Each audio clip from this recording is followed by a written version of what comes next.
Sejahtera semua, selamat datang ke channel Fels Lifestyle. Halo semua, salam sejahtera Malaysia. Salam sejahtera Malaysia. Halo semua, salam sejahtera Malaysia. Salam sejahtera Malaysia. Halo semua, salam sejahtera Malaysia.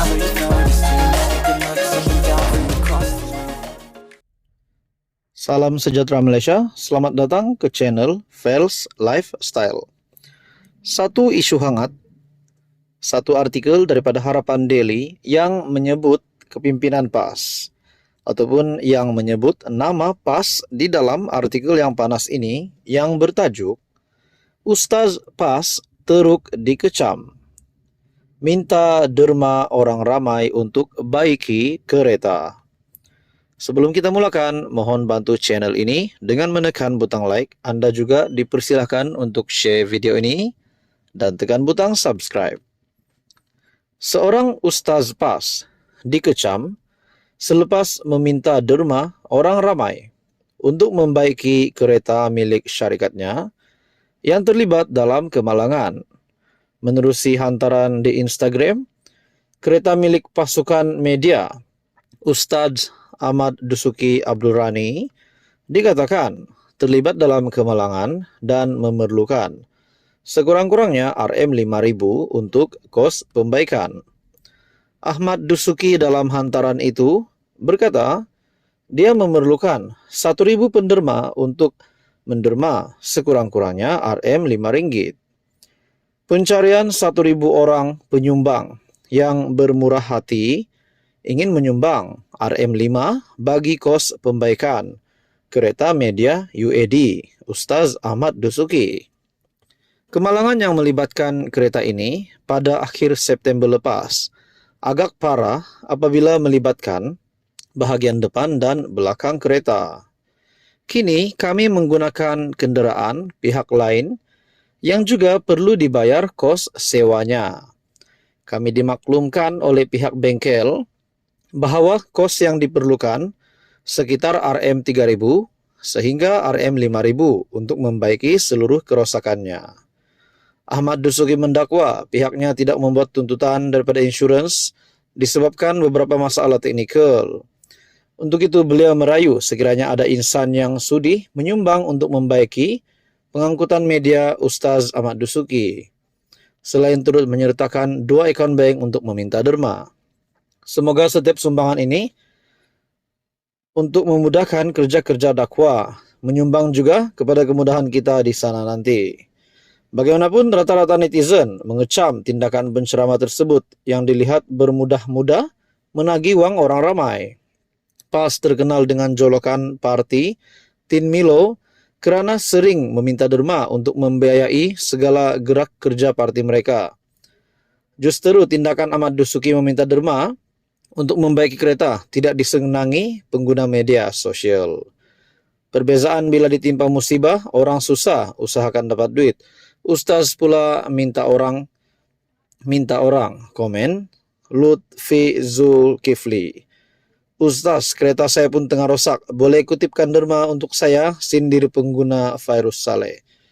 Dengan ini, bukankah PAS ataupun kepimpinan tertinggi PAS pasti dikejutkan dengan berita ini? Bukankah kepimpinan politik PAS ataupun PN boleh membantu? Apa komen Anda? Sekian saja. Teruskan bersama di dalam channel ini untuk info yang seterusnya. Halo, salam sejahtera Malaysia. Selamat datang ke channel Fels Lifestyle. Nah, tuan-tuan dan puan yang amat saya hormati, selepas kita mendengar kekalahan di Kemaman bagi Barisan Nasional, sudah pasti timbul banyak spekulasi. Salah satunya, mungkin ada yang menyebut Zahid Hamidi tidak layak untuk menjadi pengurusi Barisan Nasional, tidak layak untuk menjadi Presiden UMNO.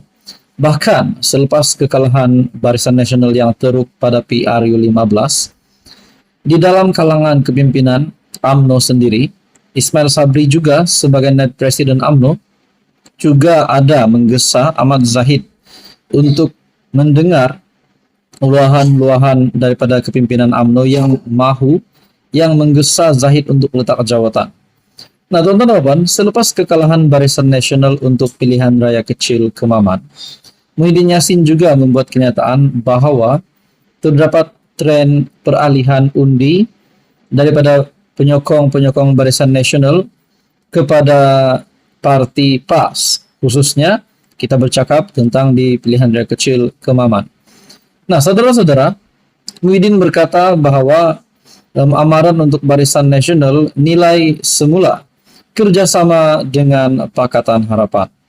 Nah, adakah kemenangan PAS di pilihan raya kecil Kemaman baru-baru ini akan membuka semula satu gerakan ataupun satu tujuan baru bagi pembentukan kerajaan yang baru, ataupun kita boleh kata menggulingkan kerajaan yang ada hari ini?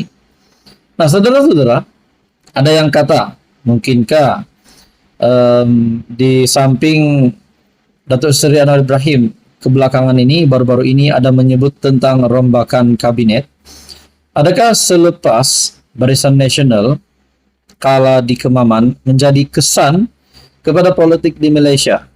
Mungkinkah rombakan kabinet kali ini semua MP BN UMNO tidak lagi akan dilantik di dalam menteri kabinet yang baru, ataupun mungkin MP BN dan UMNO satu blok akan keluar kerajaan? Nah, itu menjadi persoalan dan rasanya di dalam politik tidak mustahil untuk berlaku. Namun, Ahmad Maslan sebelum ini ada membuat kenyataan, mana-mana ahli parlimen Barisan Nasional UMNO yang menyatakan sokongan kepada pembangkang ataupun Perikatan Nasional akan didenda RM100 juta. Nah, mungkin tidak ada MP UMNO dan BN akan berani melakukan ataupun beralih sokongan. Tetapi kalau satu blok terus keluar, rasanya itu mungkin boleh. Tapi saudara-saudara, yang kita tahu, kedudukan Datuk Seri Anwar Ibrahim sebagai Perdana Menteri, sebagai pemimpin kerajaan hari ini, saya rasa akan kekal sehingga pilihan raya umum ke-16 kalau tidak ada apa-apa perkara-perkara yang pelik. Mungkin yang pelik akan berlaku. Nah, saudara-saudara yang amat dihormati, mungkinkah Zahid Hamidi sebelum ini juga kita dengar beliau digesa untuk meletakkan jawatan sebagai Presiden UMNO. Dan kali ini pula saya melihat spekulasi daripada rakan pemerhati politik yang menyatakan Ismail Sabri Yaakob akan ganti Zahid Hamidi menjadi timbalan Perdana Menteri. Nah, saudara-saudara, tidak salah kita membuat pandangan ataupun spekulasi. Mungkin Muhammad Hassan boleh menjadi timbalan Perdana Menteri, tetapi mereka di kalangan Barisan Nasional dan UMNO juga.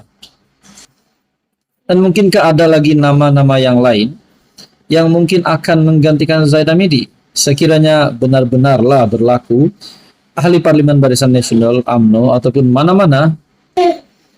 mana-mana pemimpin besar BN UMNO yang akan dilantik sebagai yang akan digugurkan, ataupun mungkin ada yang baru dilantik di dalam kabinet kerajaan yang baru yang bakal dirombak tidak lama lagi rasanya. Nah, saudara-saudara, persoalan berkenaan dengan Ismail Sabri Yaakob menjadi timbalan Perdana Menteri, adakah itu relevan? Selepas beliau sebelum ini, mungkin dalam sejarah Malaysia menjadi Perdana Menteri paling singkat. Adakah beliau masih mempunyai hati untuk menjadi timbalan Perdana Menteri di samping Zahid Hamidi yang memang digesa untuk letak jawatan sebelum ini sebagai Presiden UMNO? Bahkan mungkin ada juga yang tidak menyukai Zahid Hamidi menjadi timbalan Perdana Menteri hari ini. Tetapi yang pastinya Zahid Hamidi masih kekal sebagai timbalan Perdana Menteri, Datuk Seri Anwar Ibrahim sebagai Perdana Menteri dan pemimpin kerajaan perpaduan. Apapun, kita tunggu PRU 16, barulah tahu. Nak guling kerajaan, disitulah berhempas pulas pada PRU 16. Tetapi kalau kemenangan masih berpihak kepada Pakatan Harapan, mungkinkah kerajaan perpaduan akan diteruskan? Nah, saudara-saudara, tuan-tuan dan puan, apa komen Anda? Teruskan bersama di dalam channel ini untuk info yang seterusnya.